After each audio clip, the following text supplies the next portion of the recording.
ಶ್ರೀಮಾತ್ರೆ ನಮಃ ಗುರುಭ್ಯೋ ನಮಃ ಹರಿರಿವೋ ಜೀವನ ರಹಸ್ಯ ಅರಿವೇ ಗುರು ಚಾನಲ್ಗೆ ತಮ್ಮೆಲ್ಲರಿಗೂ ಆತ್ಮೀಯ ಸ್ವಾಗತ. ಈ ದಿನ ಗೀತಾ ಜಯಂತಿ, ಮೋಕ್ಷ ಏಕಾದಶಿ ಶುಭಾಶಯಗಳು.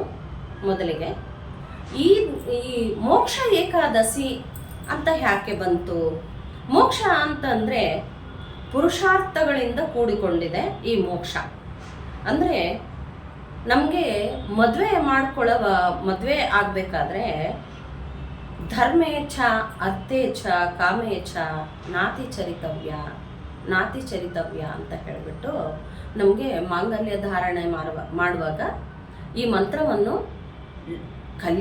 ಲೋಕ ಕಲ್ಯಾಣ ಅಡಗಿದೆ ಅಂತ ಒಂದು ಇದರಲ್ಲಿ ಈ ಒಂದು ತುಂಬ ಅರ್ಥಪೂರ್ಣ ಆಗಿರುವಂಥ ಈ ಮೋಕ್ಷ ಪುರುಷಾರ್ಥಗಳ ಬಗ್ಗೆ ನಮಗೆ ತಿಳಿಸುತ್ತೆ. ಅಂದರೆ ಇದು ಮೋಕ್ಷ ಏಕಾದಶಿ ಅಂತ ಹೇಳೋದಾದರೆ, ಗೀತಾ ಜಯಂತಿ ದಿವಸ ಮೋಕ್ಷ ಏಕಾದಶಿ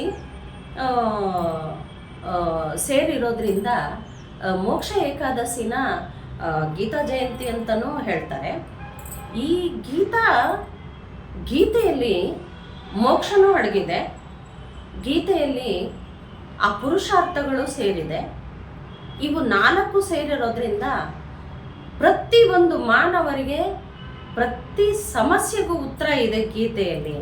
ಈ ಗೀತಾ ಜಯಂತಿ ಸಂದರ್ಭದಲ್ಲಿ ನನಗೆ ತಿಳಿದ ಮಟ್ಟಿಗೆ ಸ್ವಲ್ಪ ಮಟ್ಟಿಗೆ ಹೇಳ್ತೀನಿ. ಆಮೇಲೆ ಪ್ರತಿದಿನ ಕೃಷ್ಣನ ಬಗ್ಗೆನೇ ಇವತ್ತಿಂದ ಹೇಳೋಣ ಅಂತ ಅಂದ್ಕೊಂಡಿದ್ದೀನಿ. ಅಂದರೆ ಈ 18 ಅಧ್ಯಾಯದ ಸಾರಾಂಶ ನಿಮಗೆ ಸ್ವಲ್ಪ ಮಟ್ಟಿಗೆ ತುಂಬ ಶಾರ್ಟಾಗಿ ಸ್ವೀಟಾಗಿ ನಿಮಗೆ ತಿಳಿಸೋಕ್ಕೆ ಪ್ರಯತ್ನ ಮಾಡ್ತೀನಿ. ಈ ಧರ್ಮ ಅರ್ಥ ಕಾಮ ಮೋಕ್ಷದ ಬಗ್ಗೆ, ಈ ಮೋಕ್ಷ ಅನ್ನೋದು ಲಾಸ್ಟಲ್ಲಿ ಬರುತ್ತೆ. 4ನೇದಾಗಿ ಮೋಕ್ಷ ಇರೋದು. ಪುರುಷಾರ್ಥಗಳಲ್ಲಿ ಧರ್ಮ 1ನೇದು, ಅರ್ಥ 2ನೇದು, ಕಾಮ 3ನೇದು, 4ನೇದು ತಾನಾಗೆ ಬರುತ್ತೆ ಮೋಕ್ಷ. ಮನುಷ್ಯ ಆಸೆಯಿಂದ ಕೂಡ್ಕೊಂಡಿದ್ದಾನೆ. ಈ ಜೀವನ ಅನ್ನೋದೇ ಆಸೆಯಿಂದ ಕೂಡ್ಕೊಂಡಿದೆ. ಆದರೆ ನೀನು ಈ ಧರ್ಮ ಅರ್ಥ ಕಾಮ ಮೋಕ್ಷಗಳಿಂದನೇ ನೀನು ಜೀವನ ಸಾಗಿಸು, ನಿನಗೆ ತಾನಾಗೆ ಮೋಕ್ಷ ಸಿಗುತ್ತೆ ಅನ್ನೋ ಒಂದು ಸಂದೇಶ ಬರುತ್ತೆ.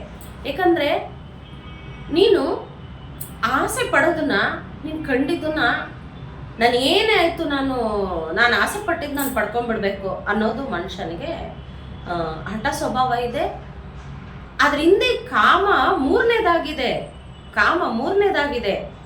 ನೀನು ಇಷ್ಟಪಡೋಕ್ಕೆ ಮುಂಚೆ ಧರ್ಮವಾಗಿ ಆಸಸು, ಧರ್ಮದಿಂದ ಇರಲಿ, ಅರ್ಥಪೂರ್ಣವಾಗಿರಲಿ. ಈ ಧರ್ಮ ಅರ್ಥ ಕೂಡ್ಕೊಂಡಿರೋಂಥ ಕಾಮನ ನೀನು ಆಸೆ ಮಾಡು, ಮೋಕ್ಷ ತಾನಾಗೆ ಬರುತ್ತೆ ಅನ್ನೋದು ತಿಳಿಸ್ಕೊಡ್ತಾನೆ ಭಗವಂತ. ಅಂದರೆ ಮೋಕ್ಷ ಅನ್ನೋದು 4ನೇದು. ಇಲ್ಲಿ ಒಂದು ಹೆಣ್ಣನ್ನು ಬಯಸ್ತೀಯ, ಇಷ್ಟ ಬಂದಂಗಲ್ಲ. ಒಂದು ಮನೆಗೆ ಏನಾದರೂ ಹಣ ಬೇಕು ಅಂತೀವಿ, ಇಲ್ಲ ಅಂತಸ್ತು ಬೇಕು ಅಂತೀವಿ. ಅದನ್ನು ಧರ್ಮ ರೀತಿಯಾಗಿ ನೀನು ದುಡ್ದು ತಗೋಬೇಕಾಗುತ್ತೆ. ಒಂದು ದಾನ ಮಾಡು, ಧರ್ಮ ರೀತಿಯಾಗೆ ಇರಬೇಕು, ಧರ್ಮ ಅರ್ಥ ರೀತಿಯಾಗೆ ಇರಬೇಕು. ಅಲ್ಲಿ ನೀನು ದಾನ ಮಾಡೋ ಸಂದರ್ಭದಲ್ಲೂ ಧರ್ಮ ಅರ್ಥ ಕೂಡ್ಕೊಂಡೇ ಇರಬೇಕು. ಆ ಕಾಮ ಅನ್ನೋದು ನಿನಗೆ ಕೋರಿಕೆ ಅನ್ನೋದು ಇರಬೇಕು. ಕೋರಿಕೆ ಅನ್ನೋದು ಇಲ್ಲದೆ ಇರೋದು ಜೀವನ ಅಲ್ಲ, ಆ ಜಗತ್ತು ಅಲ್ಲ. ಕೋರಿಕೆ ಇದ್ರೇನೆ ಮನುಷ್ಯನು ಜೀವಿಸೋಕ್ಕೆ ಒಂದು ಕುತೂಹಲ, ಇಂಟ್ರೆಸ್ಟು, ಒಂದು ಪ್ರತಿದಿನ ನಾಳೆ ಏನೋ ಮಾಡೋಣ ಅನ್ನೋ ಒಂದು ಆಸೆ ಹುಟ್ಟಬೇಕಂದ್ರೆ ನಮಗೆ ಕಾಮ ಇರಲೇಬೇಕು. ಆ ಕಾಮ ಅನ್ನೋದು ಫಸ್ಟ್ ಹುಟ್ಕೊಳ್ಳುತ್ತೆ. ಆದರೆ ಇವೆರಡು ಸ್ಪೀಡ್ ಬ್ರೇಕರ್. ಧರ್ಮವಾಗಿರಲಿ ಅರ್ಥವಾಗಿರಲಿ, ಕಾಮ 3 ಕೂಡ್ಕೊಂಡು ನೀನು ಮೋಕ್ಷ ಪಡಿಯಪ್ಪ ಅಂತ ಹೇಳುತ್ತೆ ಇದು ಮೋಕ್ಷ ಏಕಾದಶಿ ಅನ್ನೋದು. ಮೋಕ್ಷ ಅಂದರೆ ನಮಗೆ ಇನ್ನು ಸಂಪೂರ್ಣ ಇದರಿಂದ ನಮಗೆ ಬಿಡುಗಡೆ, ಅಂದರೆ ನಮಗೆ ಒಂದು ಕರ್ಮದಿಂದ ಬಿಡುಗಡೆ ಆಗ್ಬೋದು. ಅಂದರೆ ನೀನು ಧರ್ಮ ಅರ್ಥ ಕೂಡ್ಕೊಂಡಿರೋ ಕಾಮನ ನೀನು ಆಸೆ ಪಟ್ಟೆ ಅನ್ಕೋ. ಅಂದರೆ ನೀನು ನಿನ್ನ ಕರ್ತವ್ಯನ ನೀನು ಪರಿಪೂರ್ಣವಾಗಿ ನೀನು ಪಾಲಿಸು. ಗೀತಾ ಉಪದೇಶ ನಮ್ಗೆ ಏನು ಹೇಳುತ್ತೆ, ಇಡೀ ಗೀತಾ ಸಾರಾಂಶ ಏನು ಹೇಳುತ್ತೆ, ಗೀತಾ ಸಾರಾಂಶ ಇರೋದು ನಿನ್ನ ಕರ್ತವ್ಯನ ನೀನು ಕರೆಕ್ಟಾಗಿ ಪಾಲಿಸ್ಕೊಂಡು ಹೋಗು.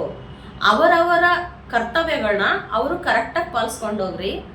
ಇಲ್ಲಿ ಯಾರು ಬಿಸ್ನೆಸ್ ಮಾಡಬೇಡ್ರಿ. ಮಕ್ಕಳನ್ನ ಸಾಕ್ತೀವಿ, ನಮ್ಮನ್ನ ಮಕ್ಕಳು ನೋಡ್ಕೊಂಡಿಲ್ಲ. ಅಲ್ಲಿ ಏನಾದರೂ ಫಾಲ್ಟ್ ಆಗಿದೆ ಅಂದರೆ ನಿಮ್ಮಲ್ಲಿ ಈ ಧರ್ಮ ಅರ್ಥ ಇವೆರಡು ಬಿಟ್ಟು ಬರೀ ನಾನು ನನ್ನ ಮಕ್ಕಳನ್ನ ಉದ್ಧಾರ ಮಾಡಬೇಕು. ಆದರೆ ನಮ್ಮ ಮಕ್ಕಳಿಗೆ ಕಷ್ಟ ಸುಖ ಇದನ್ನ ಬಗ್ಗೆ ತಿಳಿಸಿ ನೀನು ನಿನ್ನ ಕೆಲಸನ ನೀನು ಮಾಡ್ತಾ ಹೋದಾಗ ನೋಡಪ್ಪ, ಸುಮ್ಮನೆ ನೀನು ದುಡಿಯೋದಲ್ಲ, ನಿನ್ನ ದುಡಿಮೆನ ಅರ್ಥಪೂರ್ಣವಾಗಿ ಖರ್ಚು ಮಾಡಬೇಕು. ಅದನ್ನ ಅರ್ಥಪೂರ್ಣವಾಗಿ ಧರ್ಮ ರೀತಿಯಾಗಿ ಅರ್ಥಪೂರ್ಣವಾಗಿ ನೀನು ಸಂಪಾದನೆ ಮಾಡಬೇಕು ಅನ್ನೋದು. ನೀನು ಮಕ್ಕಳನ್ನ ಚೆನ್ನಾಗಿ ಸಾಕಬೇಕು. ಇಲ್ಲಿ ನೀನು ಅಪ್ಪ ಅಮ್ಮನ ನೋಡ್ಕೊಂಡಿಲ್ಲ, ಅಪ್ಪ ಅಮ್ಮನ ನಿನ್ನ ತಂದೆ ತಾಯಿನ ನೀನು ಬಿಟ್ಟೆ, ಆದರೆ ಅಲ್ಲಿ ಧರ್ಮನ ಬಿಟ್ಟೆ, ಧರ್ಮದಿಂದ ನೀತಿನೂ ಬಿಟ್ಟೆ. ಅಲ್ಲಿ ಎರಡೂ ಹೋಯ್ತು. ನೀನು ಕೆಲಸ ಮಾಡಿದೆ, ನನ್ನ ಮಕ್ಕಳು ನನ್ನ ನೋಡ್ಕೊತಿಲ್ಲ ಅಂತಂದರೆ ನಿನಗೆ ಸಿಗೋದು ಅಲ್ಲಿ ಮೋಕ್ಷ ಸಿಗಲ್ಲ, ಅಂದರೆ ನಿನಗೆ ಮುಕ್ತಿ ಸಿಗಲ್ಲ. ಅಲ್ಲಿ ನೀನೊಂದೇ ಅಲ್ಲ ನಷ್ಟ ಆಗೋದು, ಇಲ್ಲಿ ಮಕ್ಕಳು ನಷ್ಟ ಆಗ್ತಾರೆ. ನೀನು ಫಸ್ಟು ನೀನು ಬಂದ ಜಾಗಕ್ಕೆ ನೀನು ನ್ಯಾಯ ದೊರಕಿಸ್ಕೊಡು, ಆಮೇಲೆ ನೀನು ಜೀವನ ಸಾಗಿಸ್ಕೊಂಡು ಹೋಗು. ಅದು ಅಷ್ಟು ಕರೆಕ್ಟಾಗಿದ್ದಾಗ ನಿನಗೆ ಯಾವುದು ಕರೆಕ್ಟಾಗಿರೋದೇ ನಿನಗೆ ರೀಚ್ ಆಗುತ್ತೆ. ಆಮೇಲೆ ಮನಸ ವಾಚ ಕರ್ಮಣ ಅಂದರೆ ಮನಸ್ಪೂರ್ವಕವಾಗಿ ಇರಲಿ. ಮನಸ್ಸು ಒಂದು ಕಡೆ ಇಟ್ಟು ನೀನು ಕರ್ಮನ ಆಚರಿಸಿದ್ರೆ ಅರ್ಥ ಇಲ್ಲ. ಮನಸ ವಾಚ ಅಂದರೆ ಮನಸ್ಸಲ್ಲಿರೋದೊಂದು, ನುಡಿಯೋದೊಂದು, ಆಗಿ ಮಾಡೋದೊಂದು, ಇವು ಮೂರೂ ಮಾಡಬಾರ್ದು. ಆ ರೀತಿ ಮಾಡಿದಾಗ ನಿನಗೆ ಯಾವುದೇ ರೀತಿ ಮನಸ ವಾಚ ಕರ್ಮಣ, ನಿನ್ನ ಕರ್ಮವನ್ನು ನೀನು ಕರೆಕ್ಟಾಗಿ ಮಾಡಿದಾಗ ನೀನು ಫಲಿತ ಆಶಿಸೋದು ಬೇಕಾಗಿಲ್ಲ. ಭಗವಂತ ಬಡ್ಡಿ ಸಮೇತ ವಸೂಲಿ ಮಾಡಿಕೊಡೋದ್ರಲ್ಲಿ ಅವನು ನಿಶ್ಚಯವಾಗಿರ್ತಾನೆ. ಅದನ್ನು ನೀನು ಪರಿಪೂರ್ಣವಾಗಿ ನೀನು ಹಿಂದಕ್ಕೆ ತಿರುಗಿ ಒಂದು ಸಾರಿ ಎಲ್ಲ ಜನರು ಇದನ್ನು ಕೇಳಿಸ್ಕೊಂಡಾದ್ಮೇಲೆ ಹಿಂದಕ್ಕೆ ತಿರುಗಿ ನೀವು ಯೋಚನೆ ಮಾಡ್ರಿ. ಆ ರೀತಿ ನೀವು ಜೀವನ ಮಾಡಿದ್ದೆ ನಿಜ ಆದರೆ ಯಾವುದೇ ಒಂದು ತೊಂದರೆಗಳು ನೀವು ಜೀವನದಲ್ಲಿ ಪಡಲ್ಲ ಅನ್ನೋ ಒಂದು ಸಂದೇಶ ಇರುತ್ತೆ ಇದರಲ್ಲಿ. ಅದಕ್ಕಾಗಿ ಇಷ್ಟು ಮಾತ್ರ ಸಾಕು ಅನ್ಕೊಂತೀನಿ. ಲೋಕ ಸಮಸ್ತ ಸುಖಿನೋ ಭವಂತು, ಸನ್ಮಂಗಳಾದಿ ಭವಂತು. ಕೃಷ್ಣಂ ವಂದೇ ಜಗದ್ಗುರು. ವಸುದೇವಸುತಂ ದೇವಂ ಕಂಸಚಾಣೂರಮರ್ದನಂ ದೇವಕೀ ಪರಮಾನಂದಂ ಕೃಷ್ಣಂ ವಂದೇ ಜಗದ್ಗುರುಂ. ಕೃಷ್ಣಂ ವಂದೇ ಜಗದ್ಗುರುಂ. ಕೃಷ್ಣಂ ವಂದೇ ಜಗದ್ಗುರುಂ. ಕೃಷ್ಣಂ ವಂದೇ ಜಗದ್ಗುರುಂ. ಕೃಷ್ಣಾರ್ಪಣಮಸ್ತು.